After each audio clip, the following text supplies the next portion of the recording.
আসসালামু আলাইকুম। রমজান মাসের চাঁদ উঠেছে মদিনার আকাশে। চারদিকে আনন্দের ঢেউ। সাহাবীদের ঘরে ঘরে সাহরি ও ইফতারের প্রস্তুতি চলছে। কোথাও খেজুর, কোথাও দুধ, কোথাও সুস্বাদু খাবারের আয়োজন। কিন্তু এই আনন্দের মাঝেও মদিনার এক কোণায় ছিল একটি ছোট্ট কুঁড়ে ঘর। সেই ঘরটি ছিল জান্নাতের সরদারিনী মা ফাতেমা রাদিয়াল্লাহু আনহার ঘর। আজ সেই ঘরে নেই কোনো উৎসব, নেই কোনো খাবারের সুবাস, শুধু আছে নীরবতা আর ক্ষুধার দীর্ঘশ্বাস। মা ফাতেমা রাদিয়াল্লাহু আনহা ঘরের এক কোণায় বসে আছেন। তার সামনে একটি পুরনো দস্তরখান বিছানো, কিন্তু সেই দস্তরখানে নেই এক টুকরো রুটিও। মাটির হাঁড়িগুলো উল্টানো, পানির মশকটিও প্রায় খালি। 2 দিন ধরে এই ঘরে চুলা জ্বলেনি। তার সামনে বসে আছে তার 2 ছোট্ট সন্তান হাসান এবং হোসাইন রাদিয়াল্লাহু আনহুমা। ক্ষুধার্ত কণ্ঠে তারা বলছে, আম্মাজান, খুব ক্ষুধা পেয়েছে, কিছু খেতে দাও। এই কথা শুনে মা ফাতেমার বুক ফেটে কান্না আসে। কিন্তু তিনি চোখের পানি লুকিয়ে সন্তানদের বুকে জড়িয়ে ধরেন। তিনি বলেন, আর একটু ধৈর্য ধরো বাবারা, আল্লাহ আমাদের দেখছেন। ওদিকে মদিনার রাস্তায় হাঁটছেন হজরত আলী রাদিয়াল্লাহু আনহু। সারাদিন কাজের সন্ধানে ঘুরেছেন তিনি, কিন্তু আজও কোনো কাজ পাননি। খালি হাতে, খালি পেটে তিনি ঘরে ফিরছেন। তার মনে কষ্ট।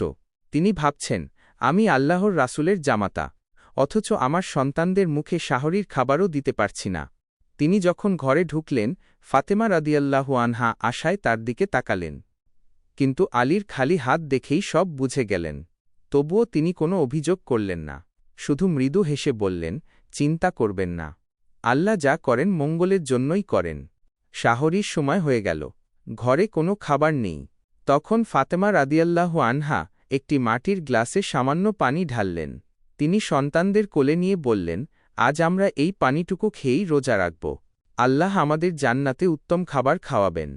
শিশুরা মায়ের কথা মেনে নিল। সবাই এক ঢোক পানি পান করে রোজার নিয়ত করলেন। পরের দিন সারা দিন তারা রোজা রাখলেন। পেটে কোনো খাবার নেই, তবুও তারা ধৈর্য ধরলেন। সন্ধ্যার সময় হজরত আলী রাদিয়াল্লাহু আনহু অবশেষে কিছু কাজ পেলেন। পারিশ্রমিক হিসেবে পেলেন সামান্য কিছু খাবার। তিনি আনন্দে দ্রুত ঘরে ফিরলেন। ফাতেমা রাদিয়াল্লাহু আনহা সেই খাবার দিয়ে রুটি বানালেন। সবাই দস্তরখানে বসলেন ইফতার করার জন্য। সারা দিনের ক্ষুধার পর আজ তারা খাবেন।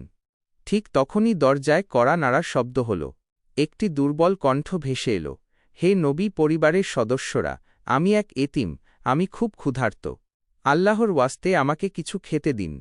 এই কথা শুনে সবাই থেমে গেল। ফাতেমা রাদিয়াল্লাহু আনহা আলীর দিকে তাকালেন।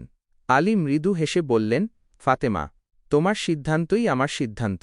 শিশু হাসান ও হোসাইনও বলল, আম্মাজান, আমাদের খাবারটা ওই এতিমকে দিয়ে দিন। ফাতেমা রাদিয়াল্লাহু আনহা উঠে দাঁড়ালেন। দস্তরখানের সব খাবার সেই এতিমের হাতে তুলে দিলেন। সেদিন তারা শুধু পানি দিয়ে ইফতার করলেন। পরের দিন আবার একই ঘটনা ঘটল। একজন মিসকিন দরজায় এসে খাবার চাইল। আবার তারা নিজেদের সব খাবার দিয়ে দিলেন। তৃতীয় দিন এক বন্দী এসে খাবার চাইল। তখনও তারা নিজেদের খাবার তাকে দিয়ে দিলেন। টানা 3 দিন তারা শুধু পানি দিয়ে ইফতার করলেন। চতুর্থ দিন তাদের অবস্থা খুবই দুর্বল হয়ে গেল। হজরত আলী রাদিয়াল্লাহু আনহু হাসান ও হুসাইনকে নিয়ে নবীজি সাল্লাল্লাহু আলাইহি ওয়াসাল্লামের কাছে গেলেন। নবীজি দূর থেকে তাদের অবস্থা দেখে শিউরে উঠলেন। তিনি জিজ্ঞেস করলেন, হে আলী, তোমাদের এই অবস্থা কেন? আলী মাথা নিচু করে বললেন, ইয়া রাসূলাল্লাহ, আমরা 3 দিন ধরে না খেয়ে আছি। যা পেয়েছিলাম সব আল্লাহর রাস্তায় দিয়ে দিয়েছি। এই কথা শুনে নবীজির চোখে পানি চলে এল। তিনি দ্রুত ফাতেমা রাদিয়াল্লাহু আনহার ঘরে গেলেন। সেখানে দেখলেন ফাতেমা রাদিয়াল্লাহু আনহা সেজদায় পড়ে আছেন। দুর্বলতার কারণে তিনি উঠতেও পারছেন না। নবীজি তাকে কোলে তুলে নিলেন এবং আল্লাহর কাছে দোয়া করলেন। ঠিক তখনই আসমান থেকে জিবরাইল আলাইহিসসালাম নেমে এলেন। তার হাতে ছিল জান্নাতের নূরের তৈরি একটি থালা। তিনি বললেন, ইয়া রাসূলাল্লাহ, আল্লাহ আপনার পরিবারকে সালাম জানিয়েছেন। তাদের এই ত্যাগে তিনি খুব খুশি হয়েছেন। থালায় ছিল জান্নাতের খাবার। নবীজি নিজ হাতে সেই খাবার ফাতেমা, আলী, হাসান ও হোসাইনকে খাওয়ালেন। অদ্ভুত ব্যাপার হল, সবাই পেট ভরে খেলেও সেই থালার খাবার একটুও কমল না।